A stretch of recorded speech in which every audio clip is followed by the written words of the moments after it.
President Obama lands in Cuba today, ladies and gentlemen. Breaking news.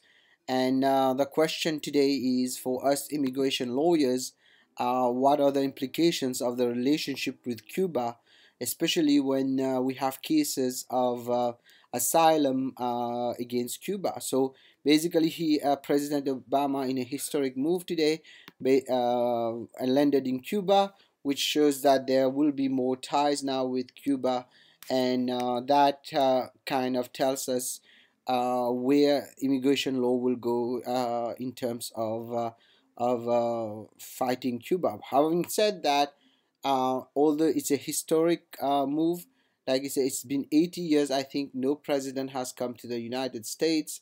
I mean, to no United States president has come to Cuba. The question is, can Cuban people from Cuba still file an asylum against Cuba? Because, as you know, Cuba is a country, is a communist country, and to obtain an asylum, you have to fear to go back to your home country, as I can show here on our screen. And on our website, we talk extensively about asylum and all the issues related to asylum.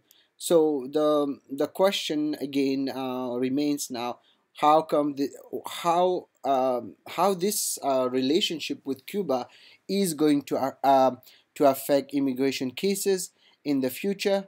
From what I am understanding, most of those cases here I'm going to be on the who qualifies for an asylum of people who you have to be have a well-founded fear of persecution based on race, religion, nationality, political opinion, or membership in a political group, and that includes also gender asylum if you if people are a certain gender. So it's not only about race or politics or religion.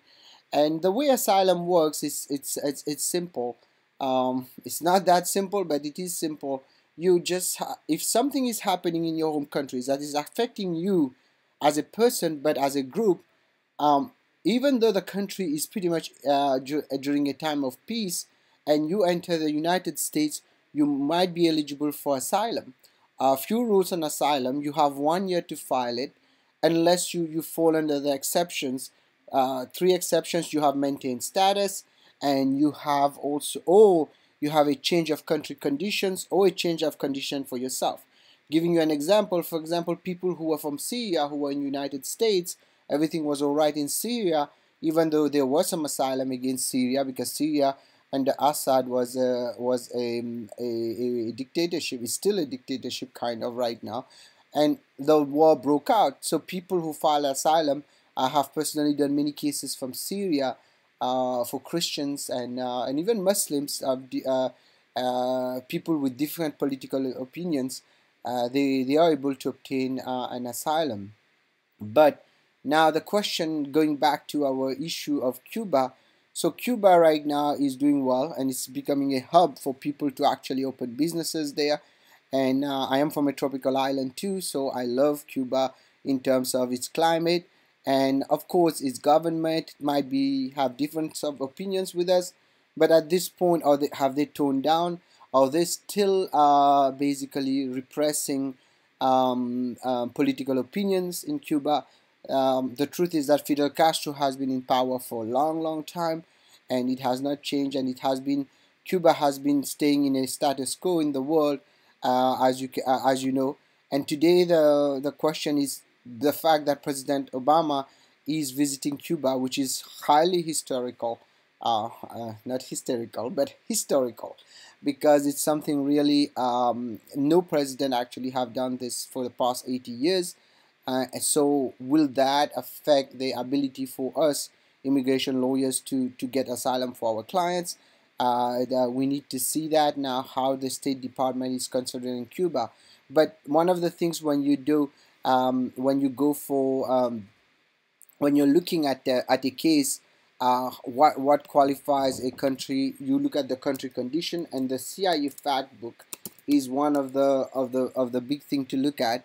And you can just go in the CIA fact book, and then you can pick the country of Cuba, and we will know where Cuba stand on this. But this is one of the first thing we look at when we are doing what we're doing basically an asylum case. So it's very important to check this, where you get all the data here on the CIA fact book, and you can find out how the population is divided.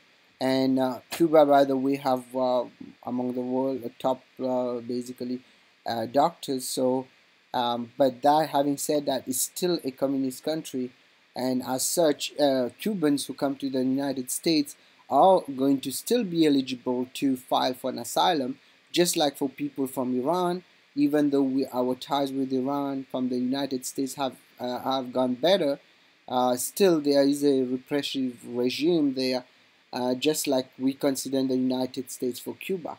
So, bottom line, ladies and gentlemen, this breaking news of Obama going there might actually affect a little bit our asylum cases, but I don't think it will affect it that much because Cuba is still a communist country, and it is still having the all the issues that we have heard before of repressing certain political people who have different political views.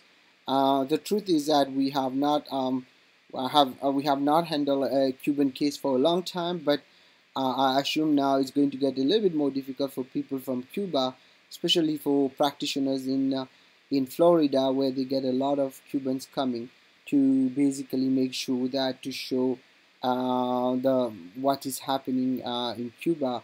But and Cuba is now the word, and let us see how things are going to unfold. How is immigration going to treat those cases when people are coming from Cuba requesting asylum?